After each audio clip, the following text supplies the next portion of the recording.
नाज़रीन इकराम, अशरफ आसमी एडवोकेट आपकी खिदमत में हाजिर है। नाज़रीन इकराम, आपने रावलपिंडी में शेख रशीद की लाल हवेली के हवाले से सुना होगा कि उसको सील कर दिया गया और हुकूमत ने अपने कब्जे में लिया। हुकूमत का कहना है कि यह मतलूका वक्त औकाफ की ज़मीन है और इसमें से सिर्फ 10 मरले ज़मीन जो है वो शेख रशीद साहब ने उसकी कीमत अदा की थी, बाकी जो है उन्होंने सिर्फ कब्जा किया हुआ था। नाज़रीन इकराम, बुद्धा बाई की सैगल हवेली शेख रशीद अहमद की लाल हवेली कैसे बनी, इस हवाले से मीडिया में जो इन्फॉर्मेशन है उस पर हम बात करते हैं। रावलपिंडी के बोहर बाजार से गुजर हो तो लाल हवेली पर निगाहें जरूर टिकती हैं, जिसे शहर की पहचान कहा जाता है। हवेली के सामने बरसों से मुकीम जो एक शख्स हैं, वो उनका कहना है कि कभी रात के अंधेरों में यहाँ हुस्न जमाल के मदा सराहों की भीड़ लगा करती थी, सुरताल की महफिलें सजती थी। अब यहाँ सियासी शतरंज की बसात सजती है।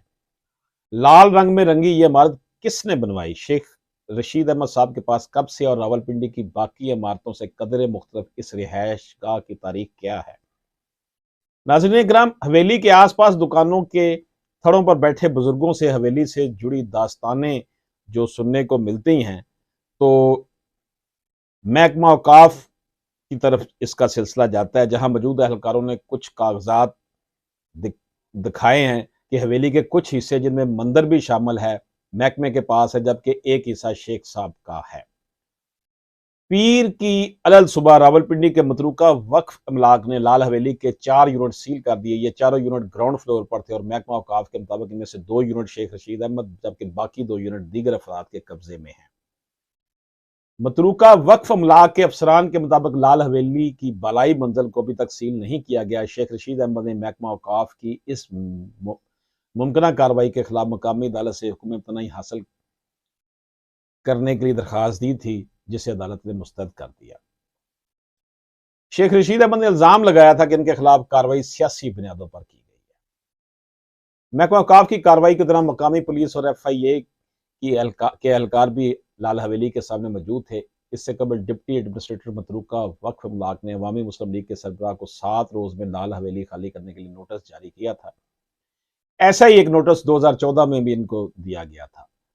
नाज़रीन करम, हवेली अंदर से कैसी है? कैसे एक हवेली में मोहब्बत के लिए बनाई गई राहदारी सियासत की भूल भलियों की नजर हुई? क्या इससे जुड़ी दास्तान के किरदारों को अब भी हवेली के अंदर जाकर महसूस किया जा सकता है? ये एक ऐसी कहानी है जिसका ताल्लुक इसकी मिल्कियत से जुड़े कानूनी तनाजे से है। शेख रशीद अहमद ने अपनी किताब फरजंदे पाकिस्तान में लिखा है कि पाकिस्तान बनने से बहुत पहले की बात है कि जेलम के खुशहाल हिंदू घराने के चश्मो चराग बैरिस्टर धनराज सहगल एक शादी की तकरीब के लिए सियालकोट गए, जहां उन्होंने बुद्धा बाई को महवे रक्स देखा। धनराज को बुद्धा के घुंघरू की झंकार इस कदर भाई के वो इसे दिल दे बैठे। मोहब्बत की इसी कहानी ने लाल हवेली की बुनियाद रखी। धनराज बुद्धा को अपने साथ रावलपिंडी ले आए और बोहड़ बाजार में एक शानदार हवेली बनवाई जो सहगल हवेली के नाम से मशहूर हुई। शेख रशीद अहमद ने अपनी किताब में लिखा है कि बुद्धा बाई मुसलमान थी, इसलिए एहतराम में धनराज ने बुद्धा के लिए हवेली के सेन में मस्जिद और अपने लिए मंदिर बनवाया। दोनों अपनी अपनी इबादतगाहों में बिना किसी खौफ के इबादत किया करते थे, मगर आज इसी मंदिर, मस्जिद और हवेली के दरमियान कई घर हायल है। नाज़रीन इकराम, फरजंदे पाकिस्तान जो किताब है शेख रशीद के, इसके कुछ और आक में लिखा है कि बंटवारा हुआ तो धनराज ने हवेली बुद्धा बाई को सौंपी और खुद खानदान के हमरा इंडिया चले गए। बुद्धा यहाँ अकेली रह गई। इधर अदालत ने इस हवेली को मतरूका मलकियत करार दे दिया, जिसके बाद वो हवेली के 20वें हिस्से में से सिर्फ वही हिस्सा बुद्धा बाई को मिल सकता था जो आज लाल हवेली कहलाता है। अदालत में बुद्धा बाई से जज ने कहा कि वो बयान दे दें कि वो हिंदू हो चुकी हैं या धनराज मुसलमान हो चुके थे। इस दौरान 2 बार अदालत की समाअत मुलतवी हुई कि बुद्धा को यह बयान देने पर कायल किया जाए और पूरी हवेली सिर्फ इन्हीं के हिस्से में है, मगर इसने अदालत में कहा कि वो वही shared everything expect religion, we have shared everything expect religion, यानी मजहब के सिवा आपने सब कुछ बांटा था। यूं हवेली का बड़ा हिस्सा उनसे छिन गया, यानी उसने अपने आप को मुसलमान ही कहा, जिसकी वजह से उसने कहा we have shared everything except religion. Bohar Bazaar की छोटी बड़ी दुकानें, गलियां भी किसी जमाने इमारत के जो के सेन का हिस्सा थी। शेख रशीद बताते हैं कि इस हवेली में चोरी की गर्ज से आए चोरों ने इनके जवान साला भाई को भी कत्ल किया। तरह तरह के लोग इन्हें अकेला पाकर हवेली में झांकते लोग समझते हैं थे कि वो बहुत अमीर खातून है जिनके पास सोने चांदी के जेवरात है, यानी उस खातून की बात हो रही है बुद्धा बाई की, मगर दामन में अधूरी मोहब्बत और इसकी मुनकसिब निशानी के सिवा कुछ ना था। एक रात बुद्धा बाई सैगल हवेली छोड़ गई और कभी ना लौटी। वो कहाँ गई, क्यों गई, कोई नहीं जानता, मगर दोबारा सैगल हवेली में ने किसी ने नहीं देखा। फिर सालों ये हवेली वीरान रही, क्योंकि खौफ के मारे इसके कोई खरीदार सामने नहीं आता। हवेली के बिल्कुल साथ वाले मकान के मकीन बताते हैं कि वक्त वो भी आया जब सैगल हवेली को लोग जिनों की हवेली कहने लगे। किसी को यहाँ बजती पायल सुनाई सुनाई देती थी तो किसी को बुद्धा के कह के। शेख रशीद अहमद हवेली खरीदने के वाले से बताते हैं कि काफी अरसा गुमनामी में रहने वाली सैगल हवेली को कश्मीर से आए खानदान ने 2,18,000 में खरीद लिया।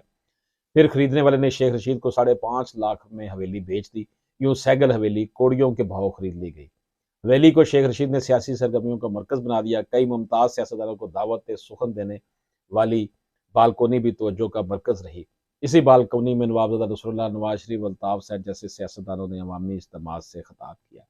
नाज़रीन कराम, ये स्टोरी है इसकी। शेख साहब कहते हैं कि हमने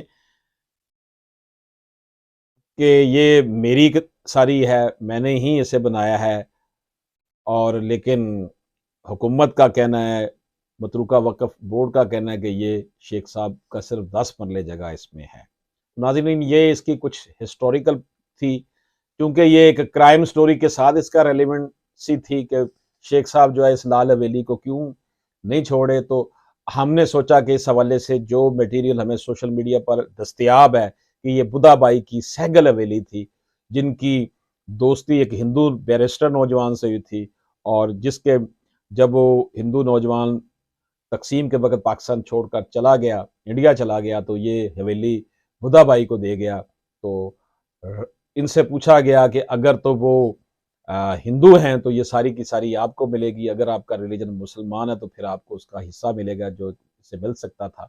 लेकिन इसने कहा नहीं, मेरा जो था वो सब कुछ तो उसके साथ शेयर था, अपने जो उसका जो मोहब्बत करने वाला शख्स था, लेकिन मजहब मैंने नहीं छोड़ा। इसीलिए यह कहा जाता है कि मंदिर जो था उस नौजवान ने, बैरिस्टर ने अपने लिए बनाया था और बुद्धा बाई के लिए मस्जिद बनाई थी। बहरहाल एनी हाउ, ये एक स्टोरी थी, इससे रेलिवेंट जो हमने आपकी खिदमत में पेश की। इजाज़त दीजिए, अल्लाह हाफिज़।